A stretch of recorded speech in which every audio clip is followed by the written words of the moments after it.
गृह मंत्री शाह ने तृणमूल को घेरा, ममता ने केंद्रीय एजेंसियों पर उठाए सवाल। पश्चिम बंगाल विधानसभा चुनाव के लिए मतदान से पहले भाजपा और तृणमूल कांग्रेस ने एक दूसरे पर जमकर हमले किए।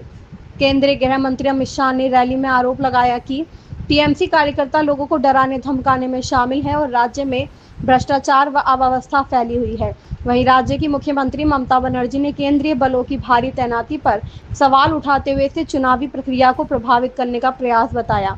केंद्रीय गृह मंत्री अमित शाह ने न्यू बैरकपुर की चुनावी रैली में कहा कि बंगाल में तृणमूल कांग्रेस के कार्यकर्ता लोगों को डराने और धमकाने का काम कर रहे हैं। 4 मई के बाद तृणमूल के गुंडों को उल्टा लटकाकर सीधा किया जाएगा।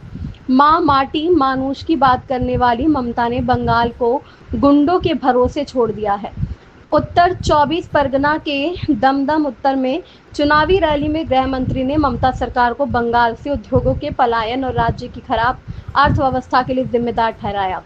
कहा कि भाजपा की सरकार बनने पर सोनार बंगला का सपना पूरा किया जाएगा, जहां सुशासन और विकास होगा। शाह ने ममता पर बड़ा आरोप लगाते हुए कहा कि बंगाल में 10,000 करोड़ रुपए का भ्रष्टाचार हुआ है और भाजपा सरकार बनने पर एक एक पैसा वापस लिया जाएगा।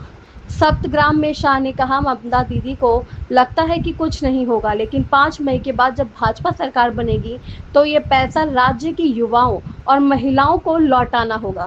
शाह ने कानून व्यवस्था पर निशाना साधते हुए आरजी कर medical college, Durgapur medical college और दक्षिण कोलकाता लॉ कॉलेज जैसी विभत्स घटनाओं का जिक्र किया। कहा, बंगाल की बहू बेटियां और माताएं सुरक्षित नहीं हैं। भाजपा के सत्ता में आने के बाद बंगाल में हालात बदलेंगे। शाह ने कहा, ममता तृणमूल से निकाले गए विधायक को हुमायूं कबीर के नाम पर बंगाल में बाबरी मस्जिद बनाने की कोशिश कर रही है।